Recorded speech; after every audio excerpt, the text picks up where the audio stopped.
Good morning, ladies. Hope you are doing well.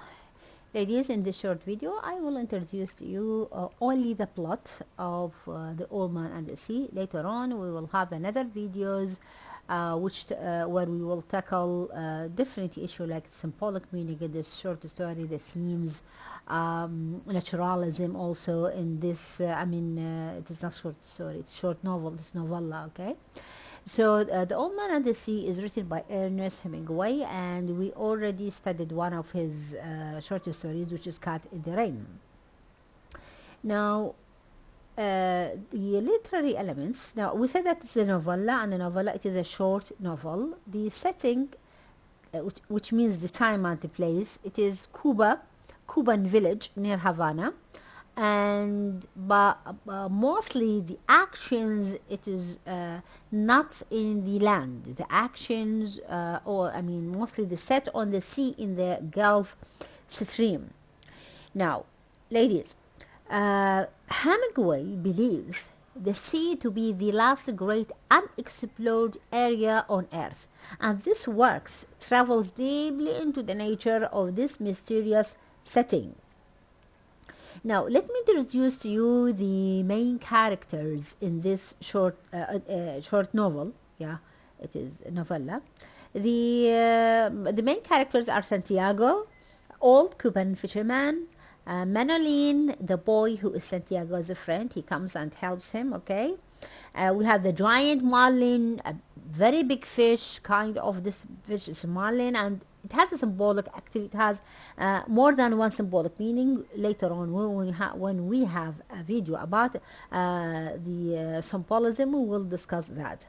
The sharks that eat the marlin. Also, they have a symbolic meaning. The sea also. Joe DiMaggio, he is a basketball player, and Santiago admires him a lot. His existence in this novella, and when Santiago mentioned his name more than one time, it has a symbolic meaning, a symbolic significance. Later we will discuss it when we will discuss, or when we will introduce to you the symbolism in this short story. Okay, now let me start with the plot. The Old Man and the Sea is the story of a battle between an old fisherman and a large marlin. The novel opens with the fisherman, who is named Santiago, who spent 84 days in the sea without catching a fish. In fact, he is so unlucky that his younger learner, Manolin, was forbidden by his parents to sail with the old man and was ordered to fish with more successful unlucky fishermen.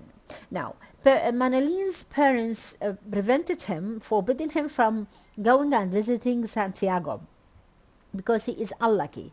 They asked Manolin to go to work with lucky men, with lucky fishermen who are able to capture and to catch some fishes. Okay.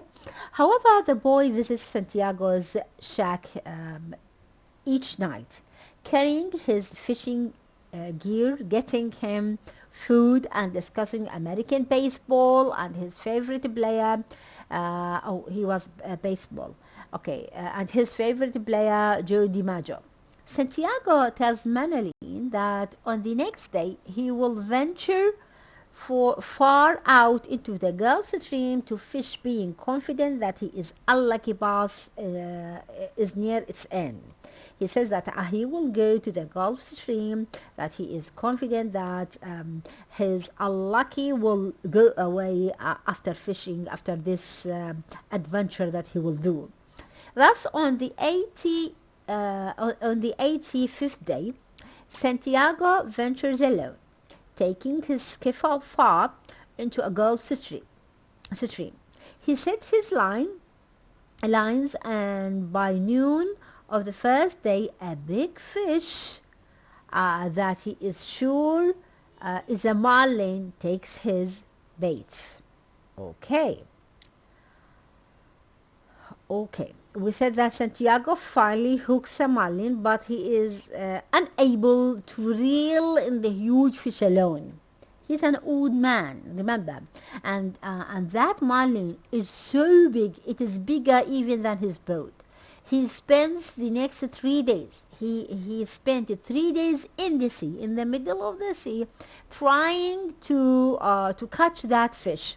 He spends the next 3 days holding onto the rope and fighting with marlin. He endures this with almost no food or sleep. He bonds with fish who is in a similar pain. Now he is with no food, no sleep. He has pain, and the fish also is in a similar position. Okay, this is the similar idea almost. We studied that. Now, after the third day, we said that the fish is worn out enough that Santiago is able to harpoon and kill it. It becomes tired, the fish, so he is able to harpoon and kill it using the harpoon, okay? But he cannot pull it into the boat. Also, he straps it to his skiff and heads back to land. The blood attracts sharks now because it is so big. He couldn't put it in his boat. He just tied it with his with his boat, and he wants to go back to the land. But the blood of that big fish attracts the attention of sharks, and al-Qursh. Though, and after losing his harpoon, killing the first shark. Now, many sharks try to attack that fish and attack Santiago. He uses his harpoon and killed one of the sharks, but he lost his harpoon. Santiago proceeds to try to beat away the animals, but eventually he has to give up. The sharks, he couldn't continue killing these sharks. I mean, he just an old man, as I said, and he is weak. He spent 3 days without food, without water, so he doesn't have the energy to fight these sharks. Now, the sharks eat the meat off of the fish. And when Santiago gets back to shore, to the land, the only thing left is the giant skeleton. Okay.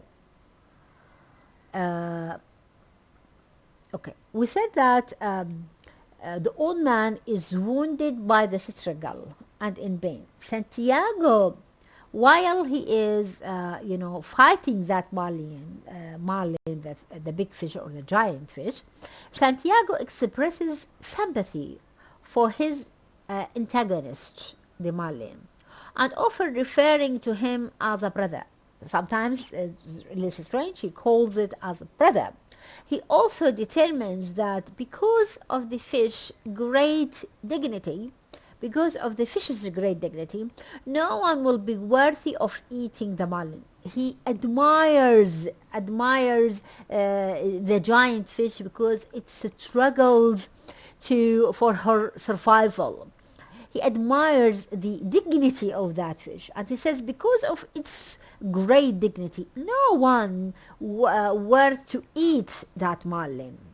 On the third day of the battle, I said, the fish begins to circle the skiff, indicating his tiredness to the old man, and Santiago, now completely exhausted, as I said, and almost, in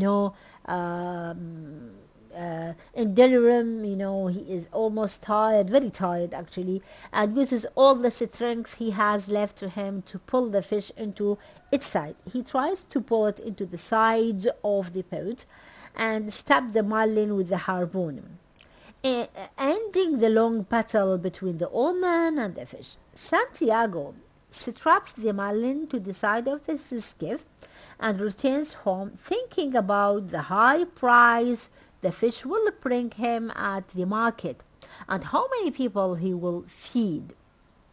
While Santiago continues his journey back to the shore, as I said, sharks are attracted to the blood left by the marlin in the water.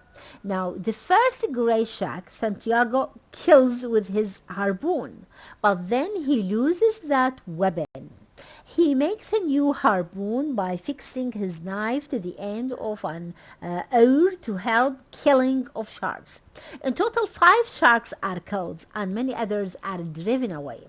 But the sharks kept coming, and by sunset the sharks have almost eaten the marlin entirely, leaving only skeleton consisting mostly of its backbone, its tail, and its head.